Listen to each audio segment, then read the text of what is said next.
खैर, आलोक वर्मा जी, विपक्ष कह रहा है पुरानी बात तो छोड़ो, अब की इतना जबरदस्त एजेंडा सेट कर दिया है, बेरोजगारी है, महंगाई है, सरकारी कर्मचारियों को महंगाई भत्ता नहीं मिल रहा है, जात की जनगणना नहीं हो रही है। जात की जनगणना का मतलब हाथ का एक्सरे, हड्डी कहाँ टूटी है पता लगेगा क्या, और सबकी जात पूछी जाएगी, जात पूछ के देखा पूछा जाएगा आप तुम्हारे पास कितना पैसा है, ताकि पता लगे देश में किसके पास कितना पैसा है। बोले अब के मुद्दे हम बिल्कुल चकाचक लाए ढूंढ के, और आपकी भाजपा को भागने नहीं देंगे। आपको कुछ डर लग रहा है? और नहीं लग रहा तो क्यों नहीं लग रहा? जब वो इतना भयंकर तस्वीर पेश कर रहे हैं तो आपको डर क्यों नहीं लग रहा? भाई, असली बात तो ये है कि ये जा करके कहीं देख ही नहीं पा रहे हैं। कभी गांवों में निकले तो इन्हें पता चले। अखिलेश यादव जी, राहुल यादव जी गांव में जाएं, 2 दिन ठहरें, 2 दिन लोगों के साथ बातचीत करें, वहां की तस्वीर देखें, वहां की हकीकत देखें। उनके चारों तरफ एक जो 4-5 लोगों की मंडली है वो उनको बताती है, वही रटा रटाया जवाब है। 2014 के बाद से जिस बहस में बैठा हूँ यही सारी अरे आपके पास किसकी मंडली है? अडानी की है, रिलायंस की है?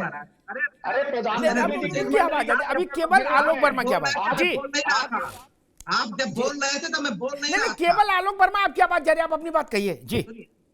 जरा सा जी सुन लीजिए साहब। 2014 के बाद से अगर आप देखेंगे, उत्तर प्रदेश का ही एक उदाहरण रख लीजिए। हमारे मंत्री भी जमीन पर जाते हैं, लोगों से मिलते हैं, अधिकारी भी गांवों में जाते हैं। अभी हम एक गांव में गए हमारे अधिकारी, और जो योजनाएं उन तक नहीं पहुंची किसी वजह से, वो भी तुरंत पूरी की।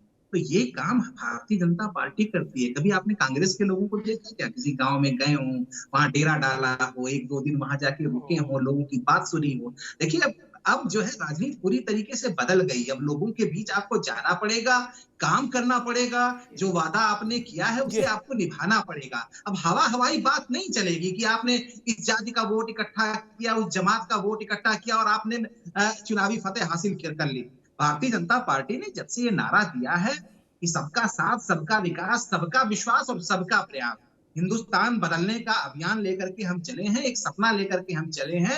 मोदी जी ने जो सपना हमारे भारत को बदलने का दिया है, 2047 में जो सपना हम लेकर के आगे बढ़ रहे हैं, वो सपना कैसे पूरा होगा? ये विश्वास लोगों के मन में है कि ये ख्वाब, ये सपना सिर्फ मोदी जी पूरा कर सकते हैं, सिर्फ योगी जी पूरा कर सकते हैं। और ये जो हमने बनाया है, ये जो क्रेडिबिलिटी हमने बनाई है, वो हमने लगातार लोगों के बीच में रह करके और जो वादा हमने किया है उसे निभा करके बनाई। ठीक है, ठीक है आलोक जी, मुझे एक दृश्य याद आता है। अमिताभ तिवारी आपके पास आ रहा हूं, लेकिन एक दिमाग में एक दृश्य आ गया, वो जरूर अपने दर्शकों के सामने रख दूं। एक दृश्य याद आता है, प्रदेश कांग्रेस कमेटी का दफ्तर, राहुल गांधी पहुंचते हैं, ज्योतिरादित्य हैं, प्रियंका हैं, राहुल गांधी माइक लेते हैं हाथ में और कहते हैं मैंने प्रियंका और सिंधिया से कहा है अब आप लोग परमानेंट यहीं रहोगे। क्या? जब तक यूपी फतेह नहीं हो जाएगी आप लोग यहां से हिलोगे नहीं। गली गली, गांव गांव, खेत खेत जाएंगे ये लोग, यहीं रहेंगे permanently. Thank you very much. Rahul Gandhi का उद्बोधन समाप्त होता है। क्या? इधर राहुल गांधी गए, इधर दोनों अलग अलग फ्लाइट लेके ये लोग भी चले गए। दोबारा सिंधिया जी तो भाजपा में चले गए, प्रियंका जी अब आई हैं, वो भी उन्होंने कहा कि केवल हम 50 किलोमीटर साथ चलेंगे, बाकी नहीं। ये भी मसला है ना। सब तो उड़नछू हो जाते हो और फिर कहते हो वोट कैसे मिलेगा? आप रहे नहीं, किसी की शादी ब्याह हम नहीं गए, किसी की मौत मरे गिरे में नहीं गए, न खुशी में शामिल न गमी में शामिल, ट्विटर खेल रहे हो, उससे वोट मिलेगा? अरे तो लंदन हांगकांग में जा रहे हो, वहां घूम रहे हो, किसे वोट मिलेगा? एटा इटावा फरुखाबाद मैनपुरी किसी के सत्यनारायण कथम गए क्या? नहीं। किसी के चाचा नहीं रह गए? नहीं गए। क्या को वोट मिलेगा? कहीं किसान के ओले गिर गए, फसल खराब हो गई, आप राहुल जी गए, प्रियंका जी गए? नहीं गए। तो केवल जीप पर चढ़ने से तो अब वोट नहीं मिलता। वो दौर चला गया जब नेहरू जी ऐसे कर देते थे तो वोट मिल जाता था। अब तो संघर्ष करना पड़ता। खैर अमिताभ तिवारी, मैं एक दूसरी बात कह रहा हूं, कल एक छोटा इम्तहान है लेकिन क्रूशियल इम्तहान है, उसकी मैसेजिंग बड़ी होगी, इसका इको बड़ा होगा। राहुल गांधी और अखिलेश जी दो बड़े नेता एक साथ हैं और कल उत्तर प्रदेश में राज्यसभा का चुनाव है। नहीं, एक दो वोट की कमी है बस इंडिया अलायंस के तीनों कैंडिडेट को जिताने के लिए, और उधर भाजपा को 8-9 वोट चाहिए एनडीए को अपना 8वां उम्मीदवार जिताने के लिए।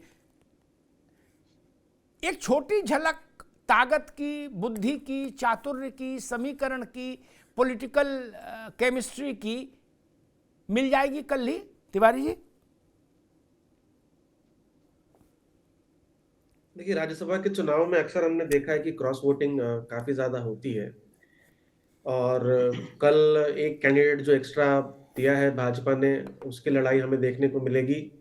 और कहीं ना कहीं क्योंकि आरएलडी भी जो है वो अभी, जिसको समाजवादी पार्टी ने अपने कोटे से जिता करके भेजा था राज्यसभा, जयंत चौधरी जी को, वो अब एनडीए के साथ है। तो हमें देखना पड़ेगा कि भाई जो एक दो एमएलए जो है, जैसे राजा भैया है, बसपा है, कुछ इंडिपेंडेंट्स है, राजभर जी की पार्टी है, ये लोग कैसे वोट करते हैं। और कहीं ना कहीं हाँ, अगर 8-2 हो जाता है तो कहीं ना कहीं एक भाजपा इसको जरूर एक बनाने की कोशिश करेगी कि देखिए अपने पहले इम्तिहान में ही समाजवादी पार्टी और कांग्रेस अलायंस जो है वो कहीं ना कहीं लड़खड़ा गई। एक ऐसी मैसेजिंग देने की कोशिश करेंगे वो। हालांकि मुझे लगता है कि उतना ज्यादा इसका कोई खास असर चुनाव पे नहीं होगा। फराज किदवई साहब, रघुराज प्रताप के यहाँ नरेश उत्तम पटेल गए, अखिलेश जी से टेलीफोन पर बात कराई, 15 मिनट बात हुई, सपा कुछ उत्साहित हुई, लेकिन राजा भैया ने आज ऐलान कर दिया कि हमारी पार्टी का वोट भाजपा को। हालांकि आपको एक ही आदमी की जरूरत है, आपके तीनों जीत जाएंगे। इनको 8-9 चाहिए, फिर भी ये ताल ठोक रहे हैं। क्या देखिए अमिताभ जी, एक सवाल तो सुन लो भाई, क्या लगता है आपको कल क्रॉस वोटिंग होगी? वो खतरा दिख रहा है? देखिए अमिताभ जी, जहां तक रही बात क्रॉस वोटिंग की, तो क्रॉस वोटिंग तो होगी, लेकिन क्रॉस वोटिंग होगी आरएलडी में जी। आरएलडी के आप ये मान करके चलिए कम से कम हमको 5 वोट मिल जाएंगे। और राजा भैया क्या कहते हैं अभी अमिताभ जी कि नहीं, हम बीजेपी को वोट नहीं देंगे ताकि ईडी सीबीआई कल उनके घर पे बेचारे के पहुंच जाए। तो आप ये समझिए कि हम बहुत कंफर्टेबल हैं, हम तीनों की तीनों सीटें जीतने जा रहे हैं। राज्यसभा की इलेक्शन में कोई ऐसा मसला नहीं है। लेकिन अमिताभ जी, एक मैं आपको बहुत इंपॉर्टेंट बात बता दूं, आपकी इस डिबेट का जो क्रक्स था, और बहुत सही बात आपने बोली कि ऐसा नहीं होता है कि अगर पिछले चुनाव में मान लिए भारतीय जनता पार्टी को एक बहुत बड़ा बहुमत मिल गया तो इस चुनाव में ऐसे ही मिल जाएगा। हर चीज के पीछे रीजनिंग होती। You correctly pointed out, bang on Amitabh ji. Reasoning ये है अमिताभ जी कि 1973 और 74 में जब गुजरात में सोशियो पॉलिटिकल मूवमेंट छात्रों ने शुरू किया था, तो इंदिरा गांधी जैसी मजबूत नेता को भी गुजरात की सरकार को बर्खास्त करना पड़ा था। छात्रों और नौजवानों ने ही जेपी आंदोलन शुरू किया था। और ये जो उत्तर प्रदेश से छात्रों और नौजवानों का आंदोलन शुरू हुआ है, रीजनिंग ये है कि यही छात्र और नौजवान 2024 में भारतीय जनता पार्टी को धूल चढ़ा दें। ठीक है, बिल्कुल ठीक है। उसमें जो सबसे बड़ी बात है वो फराज किदवई छुपा गए, बाकी पूरी कथा उनने बताई। क्या रामायण पूरी सुनाई, राम का चरित्र लोप कर दिया। अरे दादा, जयप्रकाश बाबू थे इसलिए आंदोलन चले, ने गुड्डू तमाम कर रहे। अरे गजब, अरे रुक जाइए, अभी रुक दे इनकी आवाज। फराज किदवई, आप पार्टी में आगे बढ़े, फूले फले, मेरी पूरी शुभकामनाएं हैं, लेकिन ऐसा मत करिए कि जयप्रकाश नारायण के साथ अखिलेश यादव को खड़ा कर दें। ये मत करिए। जयप्रकाश नारायण के सामने तो आज के कोई नेता नहीं खड़ा हो सकता। आप गजब करते हो क्या? मुलायम सिंह कभी ये हिम्मत नहीं की। हमारे नेता उनको फॉलो कर रहे हैं। आप गजब करते हो भाई, आपको प्रणाम ना, ऐसा भी नहीं करो यार। आदरणीय अखिलेश यादव जी में दिखती है। अरे आप ऐसा भी मत करो, इतना भी बड़ा ना बना दो। गजब कर दो। कहां जेपी? हमको दिखती। आपने गजब कर दिया। आप लोगों ने जेपी को पढ़ा ही नहीं। आप जानते ही नहीं जेपी कौन है, फिर जानते ही नहीं। नहीं, आप जानते नहीं फराज अहमद। रामचंद्र गुहा की इंडिया। अरे गुहा को छोड़ो भाई, गुहा पढ़ के भारत समझोगे? रुक, ठीक, आगे बात, आगे इनकी आवाज रोक दीजिए।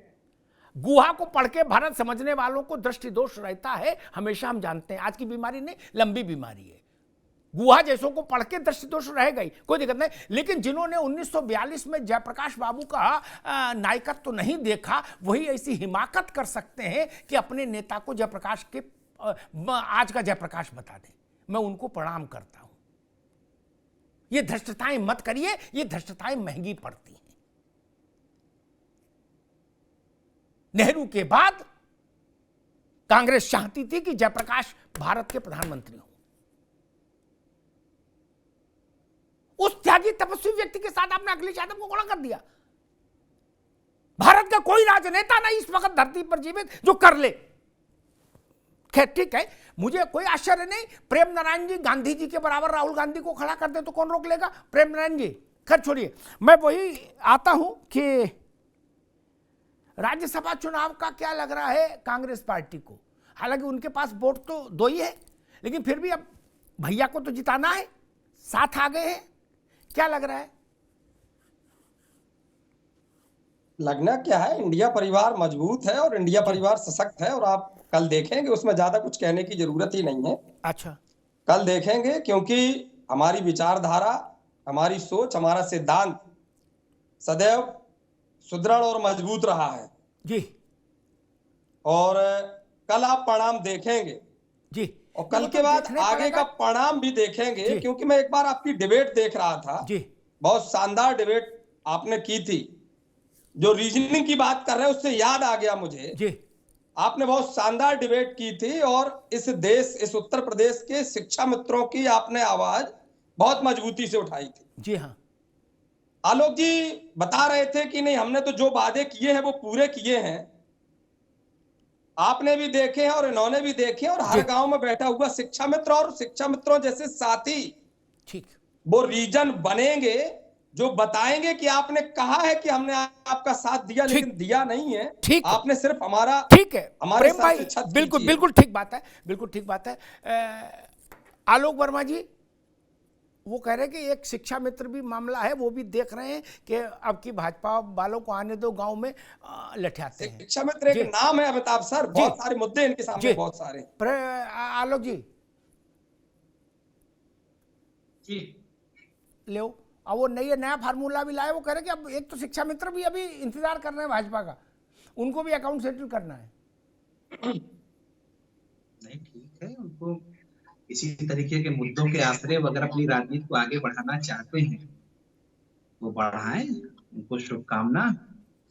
अभी आप बात कर रहे थे कि कौन जीतेगा कल, कौन हारेगा। संजय सेठ जी इन्हीं के घर परिवार से निकले हैं, इनके बारे में सब कुछ जानते हैं, उनके अपने समर्थक हैं। निश्चित रूप से शानदार जीत भारतीय जनता पार्टी दर्ज कराने जा रही है। अभी ये देखें कि कौन कौन से लोग इनके बिछुड़ के इनके साथ, हमारे साथ मिलकर मिलने जा रहे हैं। अभी तो अपनी पार्टी बचाएं। इनका हाल वो होने जा रहा है कि जब 2024 का इलेक्शन आएगा तो इनके पास कोई प्रत्याशी भी नहीं खड़ा इनके साथ होने जा रहा है। अरे कौन चाहेगा उत्तर प्रदेश में कि वो हार जाए? जिसके ऊपर ये दांव लगाएंगे वो हार जाएंगे, तो और इसलिए हार जाएगा क्योंकि सबने इनकी राजनीति, इनकी सियासत, इनका तरीका, इनका काम करने का समय देखा। समाजवादी पार्टी के आप टीवी 9 पर एक लिस्ट बता दीजिए। ठीक है आलोक जी, आ गई बात, प्रेमनाथ जी आ गई, सबकी बात आ गई भैया। कल हम भी देखेंगे परिणाम, आप भी देखेंगे, और जो हारेंगे जीतेंगे वो भी देखेंगे। कौन गमगीन होता है, कौन मिठाई बांटता है,